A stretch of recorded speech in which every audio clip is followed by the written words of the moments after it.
एक छोटे से गांव के आखिरी छोर पर रहने वाला रघु एक गरीब किसान था जिसकी झोपड़ी टूटी हुई थी और जीवन संघर्षों से भरा।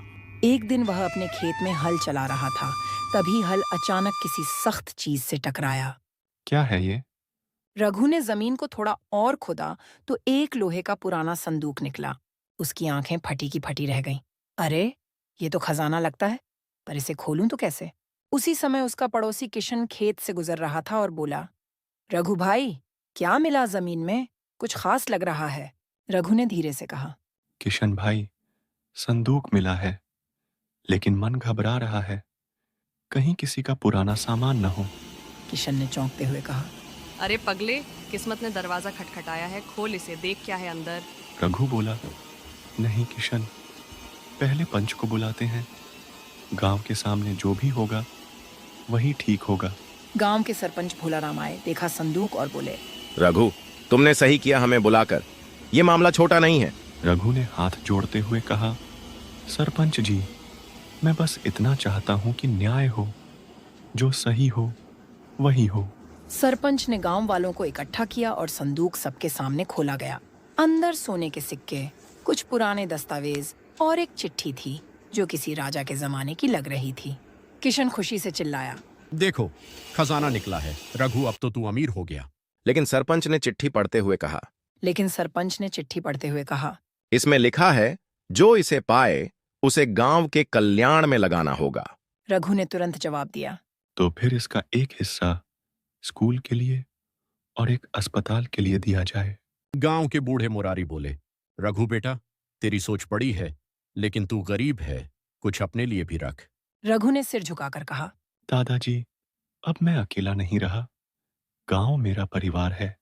किशन फिर बोला, लेकिन रघु, तूने मेहनत की, खेत जोता, खजाना तुझे मिला, तेरा हक बनता है।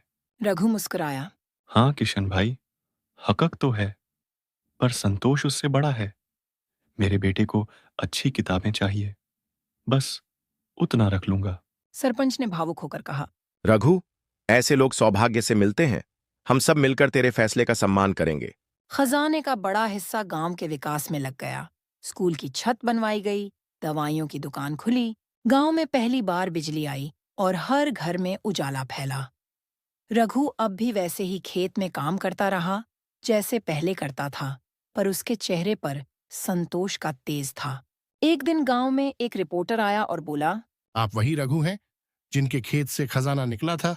रघु ने कहा, हाँ साहब, पर असली खजाना तो गांव की खुशियां हैं, जो अब हर घर में हैं। रिपोर्टर ने हैरानी से पूछा, आपने इतना सब कुछ छोड़कर दूसरों को दे दिया, क्यों? रघु ने लंबा जवाब दिया, क्योंकि जब पेट भरता है तो रोटी बांटने में सुख मिलता है, और जब दिल भरता है तो दुआएं मिलती हैं। रिपोर्टर बोला, दुनिया को आप जैसे लोगों से उम्मीद है। आपकी कहानी मैं अखबार में छापूंगा। रघु हंसा, कहानी नहीं साहब, ये तो एक बीज है, जो अगर औरों के दिल में बोया जाए तो समाज भी मुस्कुराए। शाम को बेटे ने पूछा, बाबा, क्या हम कभी अमीर बनेंगे? रघु ने प्यार से कहा, बेटा, जो मन से बड़ा हो वह गरीब नहीं होता, और जो बांट कर खाए वही सबसे अमीर होता है। बेटे ने फिर पूछा, तो क्या हम दूसरों से अलग हैं? रघु ने सिर सहलाते हुए कहा, नहीं बेटे, हम वैसे ही हैं जैसे और लोग। बस हमारी झोपड़ी में एक दीपक जलता है, नाम है ईमान।